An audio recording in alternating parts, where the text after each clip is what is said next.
Hi there, and welcome back to Mommy Hates Cooking. Today I'm going to show you how to make gluten-free fry bread, which is really great for Navajo tacos or Indian tacos. This is super simple to make with just a few ingredients that are likely going to be right in your pantry. You'll need 3 cups of gluten-free all-purpose flour, half a teaspoon of salt, 3 teaspoons of baking powder, 3/4 cup of milk, 1 cup of water, and then vegetable or canola oil to fry the bread in. I like to use a cast iron skillet.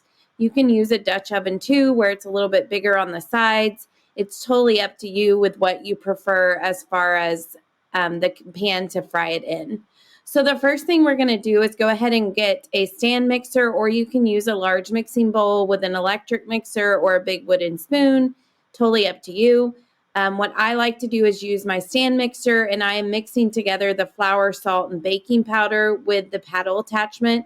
And then I've gone ahead and added in the milk here. I like to use the stand mixture and the paddle attachment. I feel like it gets it really well mixed. It's a lot less work as well if you were not doing it by hand. So after you've added in the milk, we're going to go ahead and add in the water. Now with the water, you want to start with half a cup and then add it until it reaches a good consistency. Normally with gluten-free flour, it's about 1 cup. If you aren't using gluten-free flour, it may be a little bit less. So I've got that mixing here. Right now I've put in half a cup, and now I'm going to add in an additional half a cup. So I have got that all in my mixer, and I am getting it mixed up here, and it's going to form the dough. So that is what I'm working on here. Now it does take a few minutes. This is why it's easier to do it with an electric mixer or a stand mixer, because it does take a little bit to get that dough fully formed. Don't keep adding water, because if you just give it a few minutes, the dough will form. So now I have got it all formed here, and I'm going to cover it and let it rest for at least an hour. So you can see the consistency there. It's kind of like Play-Doh almost. So I've got that rested. Now I'm just taking small sections of it. So I've heated up the oil in a cast iron skillet on medium-high heat. And then you need about 1 to 2 inches of oil so that you can cover the bread.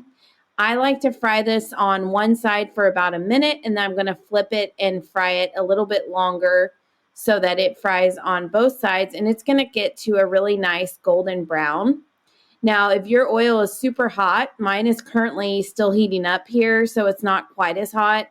But if yours is super hot, it fries very fast. So you don't want to step away from the oven or anything like that, because it really only takes a minute or two to get this all fried up.